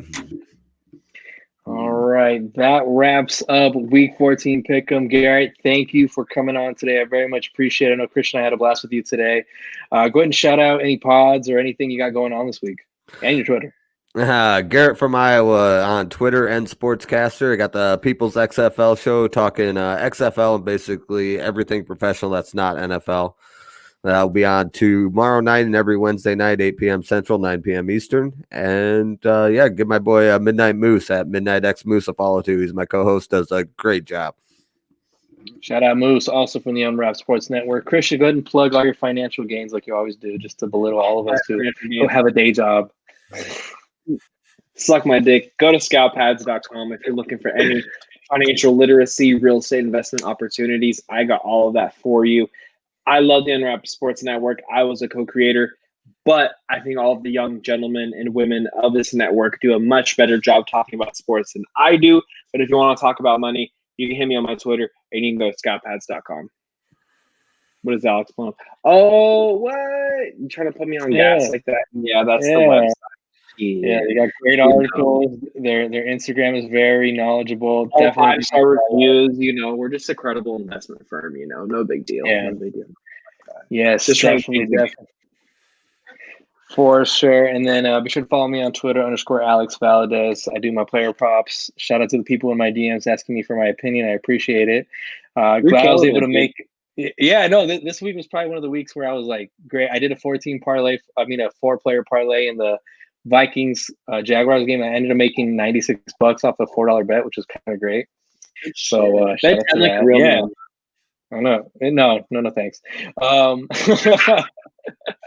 It's on my bookie account. So I use that one as like the fun account where I just put some bets down and have some fun there. But real quick, go ahead and, like I said earlier, shout out to Garrett for showing off his sweatshirt. Go to Teespring, type in Unwrapped. You can see the variety of products we have with our logos, as well as we do have a LeBron James special one right now.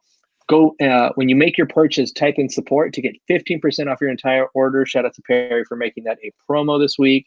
Take advantage of it. Great merch. I got mine. Unfortunately, your boy has an abnormal wingspan, so I got to get a new sweatshirt. Shout out to me for being long. Come on, Kristian.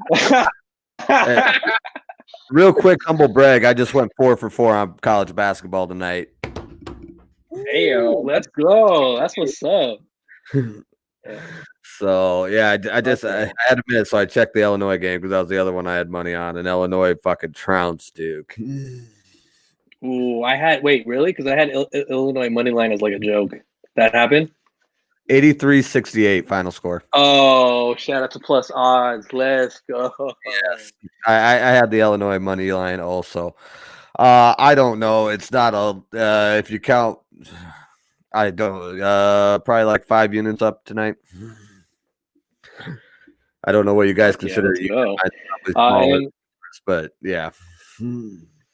Well, what I base just my depends on your bankroll, but yeah. And then also check me out on Bets Unwrapped. We have our show Saturday. Go and check that out. See what we got going for our power parlay. And besides that, we do have an NFL panel. Won't be myself hosting it. We got Anthony Conover. He's going to be hosting it. It's Kristian's minion. He's going to be hosting the NFL panel tomorrow, as well as Matt Schreur will be on there as well. Shout out to y'all. They're going to be doing that, pretender, contender, kind of going over the NFL as a whole and seeing, who they think is going to win certain award. It's going to be a great show. Check that out tomorrow, 9:30 p.m. Eastern, 6:30 Pacific. Check that out. But besides that, Gary, thank you so much for your time. Kristian, you too. Appreciate both of you. Hope you guys have a great now. This is now the hard count.